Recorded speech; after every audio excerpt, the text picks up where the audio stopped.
अस्सलाम वालेकुम नादरीन, सिंध खबर न्यूज़ स्टोर चारिय है। तव्हां सां बॉर्डर मां ख़बर शेयर कंदा हलूं। बॉर्डर कॉम्प्रेस अगवान कामरेड दोदो देशी ऐं सफिलता स्कूल प्रिंसिपल होश मोहम्मद भट्टी चे अमर जिस्कब चेयरपर्सन सोहब कंबर भट्टी चे चाचे जी चालीह ते संदसि रूह खे अहसास सवाब पहुचाइण लाइ क़ुरान खानी नौत मौलूद शरीफ ऐं लंगर जो एहतमाम कॉम्प्रेस हाउस भट्टी चौक ते मुनक़िद कयो वियो।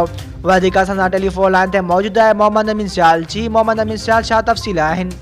बाड्रे कॉम्प्रेस अगवान कामरेड दोदो देशी ऐं सफलता स्कूल प्रिंसिपल होश मोहम्मद भट्टीअ जी अमर जिस्कब चेयरपर्सन सोहब कमर भट्टीअ जी चाची जे चालीहे ते संदसि रूह खे एहसान सवाब पहुचाइण लाइ क़ुरान ख़्वानी नात मौलूद शरीफ ऐं लंगर जो एहतमाम कॉम्प्रेस हाउस भट्टी चौक बाड्रे ते मुनक़िद कयो वियो, जंहिंमें शहर जे सियासी समाजी अदबी मज़हबी सहाफ़ती शख़्सियतनि SUB नायब सदर सिंध मोहम्मद इदरीस चांडियो, डॉक्टर मज़हर मुगल, सिगा अगवान अब्दुल रज़ाक सुमरो, हाफिज़ सुगड़ मोहम्मद बचल मशहूरी, जिसकप अगवान मोहम्मद रमज़ान डंगराज, लेखक कालम निगार सीनियर सहाफ़ी मसरूर हुसैन सियाल, साजिद डर, हाजी गुलाम हुसैन राजपर, शबीर जमाली, कॉम्प्रेस अगवान सैफुल्लाह सरगानी, हाजी ज़मान पठान, कामरेड रियाज़ पहवर, अकबर आज़ाद हिसबाणी, निज़ाम कोलाची, अली रज़ा नूनारी, नबी रज़ा बलोच, मोहर सिंधी, मोहम्मद अमीन सियाल, रफ़ीक अहमद अबड़ो, GM चिंजड़ी, मकबूल कांदड़ो, वहीद गाओ, इब्राहिम बियण, उस्ताद फारूक सरगानी, मुख्तियार मोरियो, इमरान मंगी, असलम नूनारी, बिलावल सरगानी,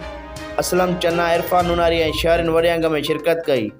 जॾहिं त नाले वारे नात ख़्वान गुलहसन सोलंगी ऐं तालिबनि नात ऐं मौलूद शरीफ पढ़िया।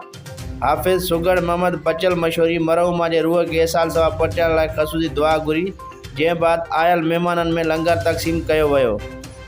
रिपोर्ट मोहम्मद अमीन सियाल, सिंध अजरक न्यूज़, बाड्रे। वधीक ख़बरूं ॾिसण लाइ विज़िट कंदा असांजी वेबसाइट www.sindhajraknews.com।